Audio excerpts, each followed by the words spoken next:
Dear student, आज हम बात करेंगे कक्षा 11 विषय रसायन विज्ञान के some basic concept of chemistry के पार्ट 3 की, जिसमें आज हम टॉपिक है हमारा भौतिक गुणधर्मों का मापन या मेजरमेंट ऑफ फिजिकल प्रॉपर्टीज़। चलिए तो डिस्कस करते हैं measurement of physical properties. Dear student, इससे पहले वीडियो में आप द्रव्य के बारे में पढ़ चुके हैं। द्रव्य यानी कि मैटर। द्रव्य वह है जो स्थान घेरता है तथा जिसमें द्रव्यमान होता है। तो आज हम द्रव्य के गुणधर्मों की बात करेंगे। यानी किसी भी द्रव्य के दो गुणधर्म होते हैं, एक भौतिक गुणधर्म और एक रासायनिक गुणधर्म, यानी physical properties and chemical properties. तो सबसे पहले हम बात करते हैं भौतिक गुणधर्म की। देखिए, किसी भी द्रव्य के भौतिक गुणधर्म से तात्पर्य हमारा उसका रंग, गंध, गलनांक, क्वथनांक और घनत्व आदि से है, जबकि रासायनिक गुणधर्म से तात्पर्य हमारा उस द्रव्य की एसिडिटी, बेसिसिटी यानी अम्लता और चारकता,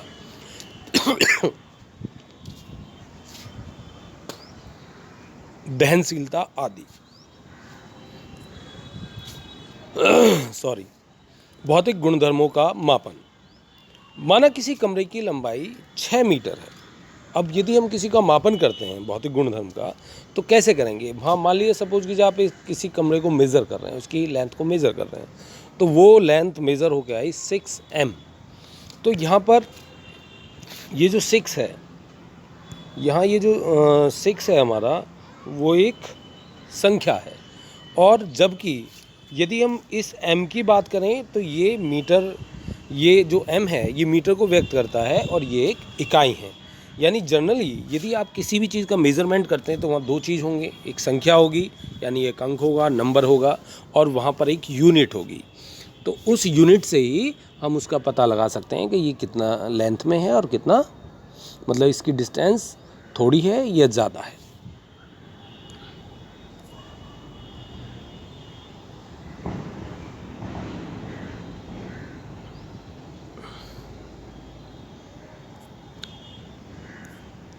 चलिए, अब मानकों की अंतर्राष्ट्रीय पद्धति SI पद्धति के बारे में हम बात करते हैं।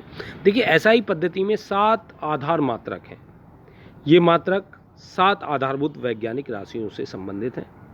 आधारभूत राशि से संबंधित यहाँ एक टेबल दी गई है जिसमें इनके सभी के प्रतीक दिए गए हैं।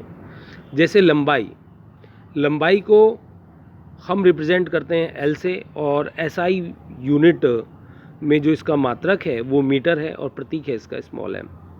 इसी प्रकार द्रव्यमान, जिसका प्रतीक स्मॉल m, और द्रव्यमान का जो SI मात्रक है वो किलोग्राम है। इसे kg से व्यक्त करते हैं। इसी प्रकार समय है, इसको स्मॉल t से प्रदर्शित करते हैं। समय का SI यूनिट में जो मात्रक है वो सेकंड है, इसे स्मॉल s से रिप्रेजेंट करते हैं। इसी प्रकार विद्युत धारा, इसका जो प्रतीक है वो I है, कैपिटल I, इसे एम्पियर में व्यक्त करते हैं और इसका जो प्रतीक है वो A है। और नेक्स्ट जो राशि है आपकी ऊष्मा गति के तापक्रम है, इसे T से प्रदर्शित करते हैं, और SI पद्धति में जो इसका मात्रक है वो केल्विन है। ये बहुत इंपॉर्टेंट है, ध्यान रखिएगा, इसे कैपिटल K से प्रदर्शित करते हैं। पदार्थ की मात्रा स्मॉल n, मोल। पूरे रसायन विज्ञान में मोल का बहुत महत्व है, पूरे रसायन विज्ञान। तो ये जो मोल है आपका, इसकी बहुत इंपॉर्टेंस है। मोल को स्मॉल m से रिप्रेजेंट करते हैं। आप इस चैप्टर में भी इसका बहुत ही ज़्यादा रोल है, उसे हम आगे डिस्कस करेंगे कि मोल होता क्या है। इसके बाद जो नेक्स्ट राशि है आपकी ज्योति तीव्रता है, इसे IV से रिप्रेजेंट करते हैं। इसका जो SI पद्धति में मात्रक है वो कैंडला है, इसे CD से रिप्रेजेंट करते हैं। देखिए, अन्य भौतिक राशियाँ इन राशियों से व्युत्पन्न की जा सकती हैं। ये जो हमारे पास 7 आधारभूत वैज्ञानिक राशि हैं जो SI पद्धति में प्रयोग होती हैं, अन्य जितनी भी भौतिक राशियां हैं वे सब इन भौतिक राशियों से व्युत्पन्न की जा सकती हैं, जैसे गति, आयतन, घनत्व आदि। ये सभी क्या हैं? ये राशि कहाँ से मिली है हमें? ये SI पद्धति में जो 7 हमारी आधारभूत राशि हैं उन्हीं से प्राप्त की जा सकती हैं। तो इस तरह की जो राशियां हैं वो व्युत्पन्न राशियां कहलाती हैं, जो हमारी SI पद्धति से ली गई 7 राशियों से बनती हैं। अब हम बात करते हैं द्रव्यमान और भार की। देखिए, द्रव्यमान और भार, ये SI मात्रक द्रव्यमान का क्या होता है? kg होता है। 1 kg इज इक्वल टू 1000 ग्राम, यानी 1 किलो में कितने ग्राम होते हैं? 1000 ग्राम होते हैं। अब यहाँ एक छोटी सी टेबल हमने दी है जिसमें क्विंटल, केजी, ग्राम और मिलीग्राम, ये पूरा चार्ट दिया गया है। क्विंटल, केजी, ग्राम और मिलीग्राम, यानी एक क्विंटल में कितने किलो होते हैं? 100 किलो। 100 किलो का एक क्विंटल होता है। 1 किलो में कितने ग्राम होते हैं? 1000 ग्राम होते हैं। 1 ग्राम में कितने मिलीग्राम होते हैं? 1000 मिलीग्राम होते हैं। इन राशियों को एक दूसरे में कैसे कन्वर्ट करेंगे, ये हम न्यूमेरिकल के माध्यम से आगे और अच्छे से एक्सप्लेन करेंगे। दूसरा हमारे पास है आयतन। आयतन को वॉल्यूम कहते हैं, और एसआई में जो आयतन का मात्रक है वो m की पावर 3 या cm की पावर 3 या dm की पावर 3 है। द्रव्यों के मात्रक को मापने के लिए प्राय लीटर यानी L मात्रक का प्रयोग किया जाता है, जो SI मात्रक नहीं है। जैसे 1 litre equal to 1000 ml, 1000 centimetre की क्यू इजकल टू 1 dm की क्यू। तो यहाँ एक सिमिलरिटी है। यदि ये नीचे वाली लाइन आप देखें, 1 litre equal to 1000 ml is equal to 1000 centimetre की क्यूब, यानी ml और सेंटीमीटर की क्यूब एक बराबर हो गया, और ये जो dm की क्यूब है और लीटर है ये एक बराबर हो गया, यानी 1 litre is equal to 1 dm की cube is equal to 1000 ml is equal to 1000 centimetre की क्यूब, यानी ml और सेंटीमीटर क्यूब इक्वल है और लीटर और डायमीटर की क्यूब इक्वल है। तो इनमें कोई भी कन्फ्यूजन आपको नहीं रहना चाहिए। नेक्स्ट हमारे पास जो क्वांटिटी है वो है घनत्व, डेंसिटी। ठीक है, घनत्व यानी D is equal to m upon V। घनत्व बराबर होता है द्रव्यमान बटे आयतन। इसका डेंसिटी, इसका मोलैरिटी वाले जो प्रश्न आएंगे, आंकिक प्रश्न आएंगे, उनमें इसका एक महत्वपूर्ण योगदान है। देखिए, घनत्व का जो SI मात्रक है, आप ऊपर देख रहे थे m था, नीचे क्या था? V था। तो यहाँ जो ऊपर m है इसका मात्रक कितना होगा? kg, और नीचे जो v है इसका मात्रक कितना होगा? मीटर की क्यूब।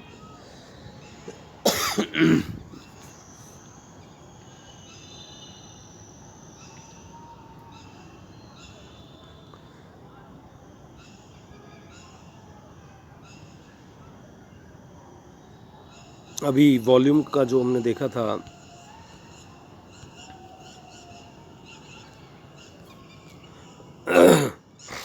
वॉल्यूम में जो हमारा मात्रक था मीटर की क्यूब, यहाँ पे ये, ठीक है, वॉल्यूम का मात्रक कितना है यहाँ पर? मीटर की क्यूब है। अब यहाँ आप देखेंगे, आप यहाँ आपका जो घनत्व है वो क्या है? D is equal to m upon V है, जहाँ D हो गया kg और वॉल्यूम का SI मात्रक क्या था? मीटर की क्यूब था। तो kg पर मीटर क्यूब, ठीक है, या kg की जगह हम क्या ले सकते हैं? ग्राम ले सकते हैं, ग्राम सेंटीमीटर क्यूब। इसको मीटर किस में लेना पड़ेगा? सेंटीमीटर में लेना पड़ेगा। देखिए, घनत्व से तात्पर्य क्या है? यदि सपोज कीजिए घनत्व कम है तो पदार्थ के कण दूर दूर हैं, ध्यान रखिएगा। घनत्व कम है तो पदार्थ के कण दूर दूर हैं। अधिक घनत्व से तात्पर्य है कि यदि घनत्व अधिक है तो पदार्थ के कण पास पास हैं। ये एग्जाम्पल आप किसका ले सकते हो? आप जैसे ले सकते हो एग्जाम्पल भूस की बोरी का, और एक बोरी, आप 2 बोरी लें एक ही साइज़ की, तो एक में भूस भरें आप और एक में रेत भरें, तो वहाँ देखेंगे आप किसका द्रव्यमान अधिक है? भूस का या रेत वाली बोरी का? सिंपल सी बात है, रेत वाली जो बोरी है उसको उठाने में कष्ट होगा, जबकि भूस वाली बोरी को हम आसानी से उठा सकते हैं। कारण भूस वाली बोरी का घनत्व कम है, क्योंकि जो भूस के जो कण हैं वो एक दूसरे से दूर दूर हैं, और जबकि रेत वाली बोरी का जो घनत्व है वो अधिक है। इसका मतलब उसमें रेत के जो कण हैं वो पास पास हैं। तो यहाँ इस प्रकार हम घनत्व को एक्सप्लेन कर सकते हैं। अब नेक्स्ट हमारे पास जो आता है वो आता है टेम्परेचर या ताप। देखिए, टेम्परेचर जो है ये बड़ी इम्पोर्टेंट यूनिट है। यहाँ पर ताप को जनरली आप देखेंगे यहाँ पर 3 यूनिट आती हैं ताप की: डिग्री सेल्सियस, डिग्री फ़ारेनहाइट और kelvin. Degree Celsius, degree Fahrenheit और केल्विन। केल्विन जो है इसका SI में मात्रक है। इन तीनों यूनिट को एक दूसरे में चेंज किया जा सकता है। कैसे? देखिए, ये इसका फॉर्मूला है, Fahrenheit is equal to 9/5 degree Celsius plus 32, यानी यदि आपके पास डिग्री सेल्सियस दे रखा है तो यहाँ उसकी वैल्यू रखिए और फ़ारेनहाइट में चेंज हो जाएगा। सपोज़ कीजिएगा आपको फ़ारेनहाइट को सेल्सियस में चेंज करना है, तो फ़ारेनहाइट को सेल्सियस में चेंज करना है तो फ़ारेनहाइट की जगह वैल्यू रखिए, सेल्सियस की वैल्यू निकल आएगी। अब जब सेल्सियस की निकल आएगी तो सेल्सियस को आप केल्विन में चेंज कर सकते हैं। कैसे?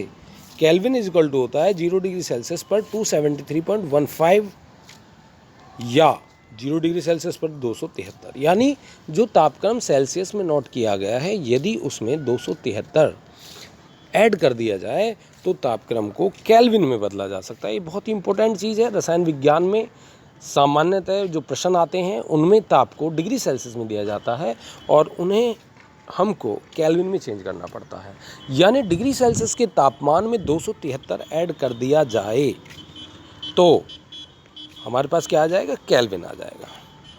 ठीक है बच्चों, इसके बाद हम मिलेंगे एक नए वीडियो के साथ, एक नए लेक्चर के साथ।